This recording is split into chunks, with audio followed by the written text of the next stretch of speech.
Assalamualaikum warahmatullahi wabarakatuh. Alhamdulillah, perkenalkan nama saya Novia Sofi Damayanti, NIM terakhir 029. Di sini saya izin untuk mempresentasikan hasil dari proposal saya. Sebelumnya, saya ucapkan terima kasih kepada Ibu Anita dan juga teman-teman semua yang sudah andil dalam memberikan masukan kepada proposal saya kemarin. Selanjutnya saya akan mempresentasikannya hasil revisi saya, hasil proposal saya yang berjudul Pengembangan Petunjuk Praktikum Berorientasi CMO Entrepreneurship atau CEP pada pembuatan permen chili menggunakan konsep kimia koloid. Nah, kita lanjut mulai dari latar belakang masalah. Kenapa saya itu memilih judul seperti itu? Yang pertama itu dari mulai kurikulum 2013. Nah, sekarang kan sudah kurikulum 2013 revisi ya. Nah, di mana kurikulum tersebut itu menerapkan 3 ranah kompetensi. Yang pertama itu ada sikap, pengetahuan, dan keterampilan. Nah, 3 sikap ini itu menuntut siswa itu agar lebih aktif baik dalam ketika proses belajar mengajar maupun dalam di luar proses belajar mengajar seperti praktikumnya. Sikap itu bisa aktifannya itu bisa ketika dilihat siswa itu ketika masuk kelas, pakaiannya itu seperti apa, sikapnya, akhlaknya itu seperti apa, nah seperti itu. Kemudian untuk pengetahuannya itu mungkin bisa dilihat dari tugas mereka, dari cara mereka menjawab pertanyaan itu seperti apa, dan untuk keterampilannya di sini itu salah satunya itu adalah ketika siswa itu melakukan praktikum. Nah, ketika praktikum, siswa itu akan lebih aktif karena di mana siswa itu dia itu yang melakukan praktikum itu sendiri. Dia yang bekerja, dia yang langsung terjun untuk melakukan tata cara yang sudah diajarkan oleh guru mereka. Nah, dalam praktikum itu sendiri, tentunya itu para siswa itu sangat membutuhkan yang namanya petunjuk praktikum. Mereka itu membutuhkan yang namanya itu pegangan. Kita saja yang mahasiswa yang praktikum itu pasti butuh ketika nggak ada buku petunjuk praktikum, kita kebingungan apa yang akan kita lakukan ketika sudah sampai di laboratorium. Seperti halnya itu juga seperti itu. Nah, petunjuk praktikum ini nanti akan digunakan ketika mereka melakukan praktikum. Jadi sangat penting sekali menurut saya. Nah, tetapi banyak sekolah-sekolah yang sampai saat ini tuh masih metode pembelajaran itu hanya berfokus pada pelatihan yang berpikir konvergen, yang mana mereka itu hanya fokus pada materi, hanya materi-materi saja yang mereka itu tidak kayak monoton gitu, mereka itu tidak mau keluar dari zona nyaman, istilahnya seperti itu. Nah, seperti halnya itu praktikum itu juga masih sebagian besar itu masih tentang dunia laboratorium, bagaimana mereka bisa berkembang gitu kalau masih uh, apa tidak mau, kalau gurunya itu tidak mau mengajarkan mereka itu lebih luas lagi, misalnya mengkaitkan praktikumnya dengan kehidupan sehari-hari, tetapi langsung pada aplikasinya, tapi tetap tetap menggunakan konsep kimia, misal praktikumnya praktikum materi kimia. Tetapi tidak, mereka itu kadang itu sebagian besar, tidak semua, tapi sebagian besar itu mereka hanya fokus pada laboratorium, hanya untuk membuktikan apakah ini benar atau tidak, hasilnya negatif ataupun positif, mungkin seperti itu. Nah, selanjutnya salah satu materi yang sangat berhubungan erat dengan kehidupan sehari-hari itu adalah materi koloid. Materi koloid ini materi yang menurut saya itu cukup menarik sekali, apalagi jika dikaitkan dengan kehidupan kita sehari-hari. Apalagi dalam bidang makanan, itu sangat cocok sekali. Nah, materi koloid ini itu kenapa saya mengambilnya ya, karena itu dia itu cukup, mau dibilang mudah itu tidak mudah juga, tapi dia itu cukup menarik, sehingga saya akan mencoba membuat petunjuk praktikum, ini pengembangan petunjuk praktikum yang berorientasi CMO Entrepreneurship pada pembuatan permen jeli menggunakan konsep kimia koloid. Nah, karena permen jeli itu salah satu contoh dari koloid, jadi saya menggunakan kata-kata konsep kimia koloid. Jadi tidak semua materi koloid nanti akan akan saya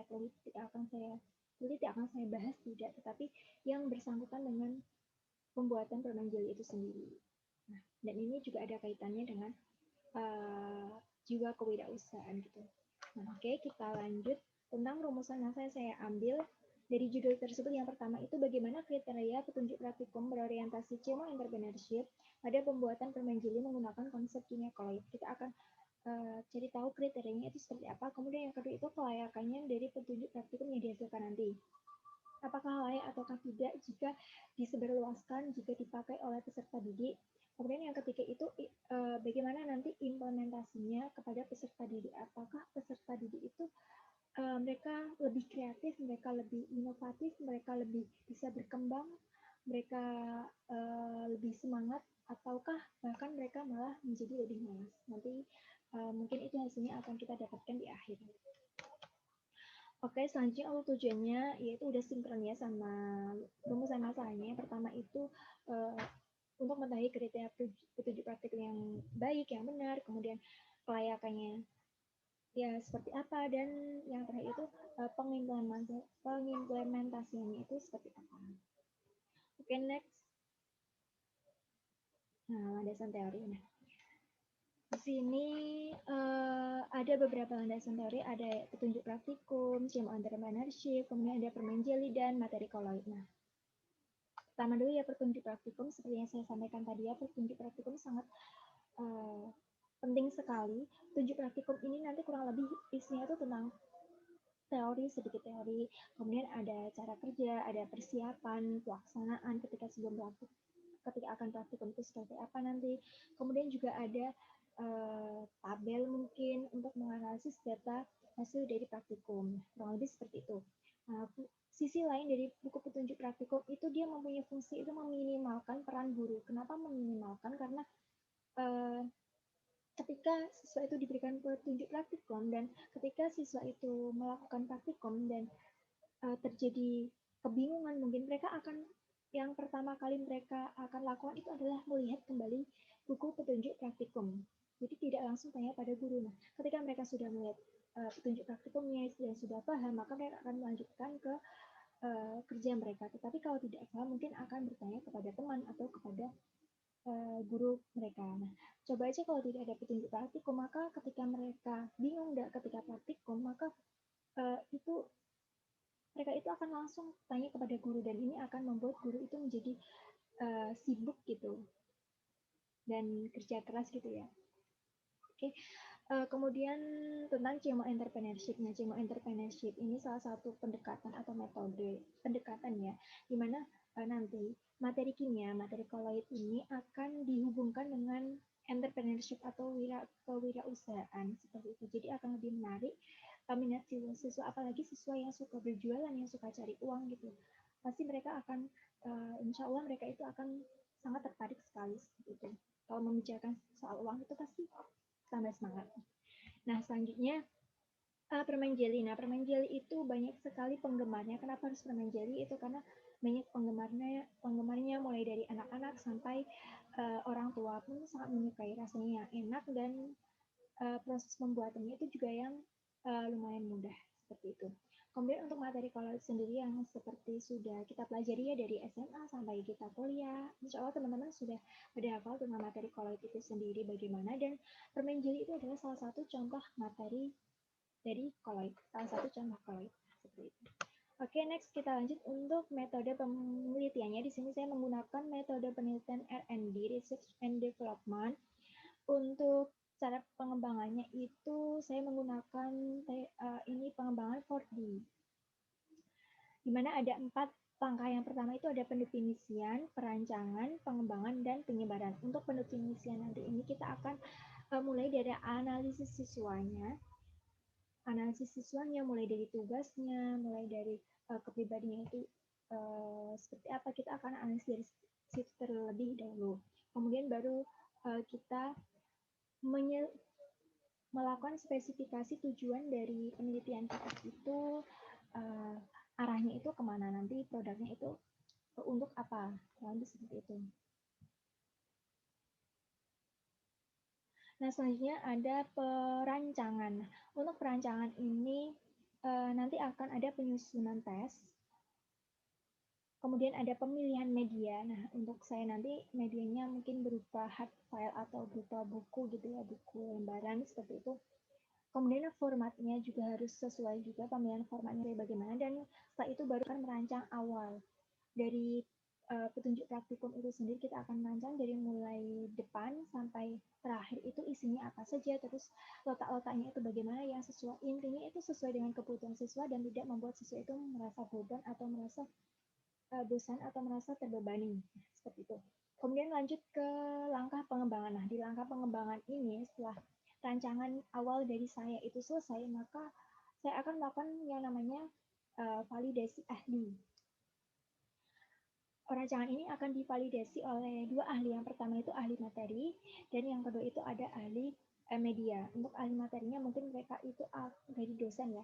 Mungkin mereka itu nanti akan mengecek apakah materinya, apakah konsep materinya itu sudah sesuai dengan mungkin apakah materi collate ini sudah sesuai dengan konsep, apakah permain jelly ini sudah sesuai dengan konsep materi collate, apakah sudah sudah sinkron gitu, apakah sudah benar, sudah tepat atau belum, mungkin akan dicek dari situ. Kemudian untuk ahli medianya itu akan mengecek masalah media yang dihasilkan, misal yang dihasilkan itu berupa buku petunjuk praktikum. Nah, itu nanti akan dicek apakah petunjuk praktikum sudah sesuai, sudah lengkap, dan sebagainya. Nah, seperti itu. Kemudian uji pengembangan, kemudian ada uji validasi lagi, kemudian kita lanjut ke langkah penyebaran. Nah, langkah penyebaran ini pengemasan atau pencetakan dari buku petunjuk praktikum dikemas, kemudian disebarkan ataupun diuploasi.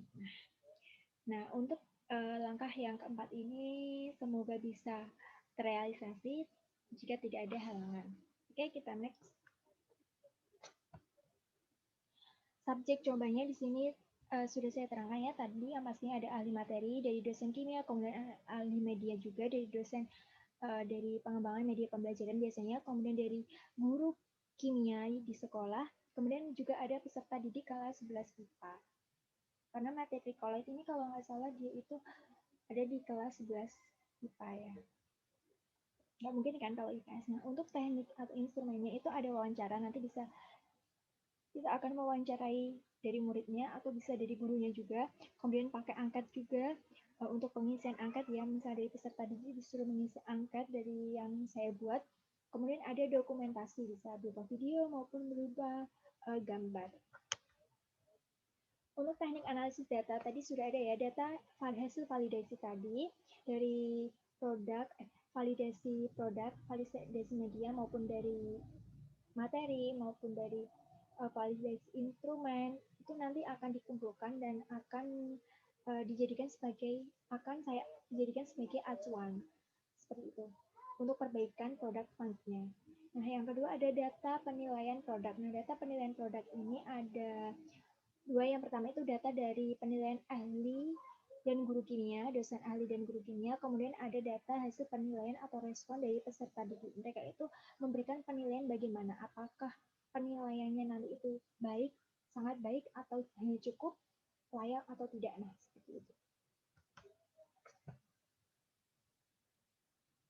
Oke teman-teman, mungkin sekian ya materi dari maaf penyampaian. Oke teman-teman, alhamdulillah kita sudah mencapai akhir presentasi dari proposal skripsi saya. Terima kasih sudah mau menonton, dan jika ada kritik ataupun saran silahkan disampaikan. Oke teman-teman, alhamdulillah kita sudah mencapai akhir presentasi. Nah, terima kasih teman-teman, mohon maaf ya. Terima kasih sudah mendengarkan hasil dari presentasi saya. Cukup sekian. Wassalamualaikum warahmatullahi wabarakatuh. Oke, sebelumnya saya tunggu masukan dari kalian. Jika ada masukan saya sangat berterima kasih. Jika ada pertanyaan, dipersilahkan. Semoga saya bisa menjawabnya. Terima kasih.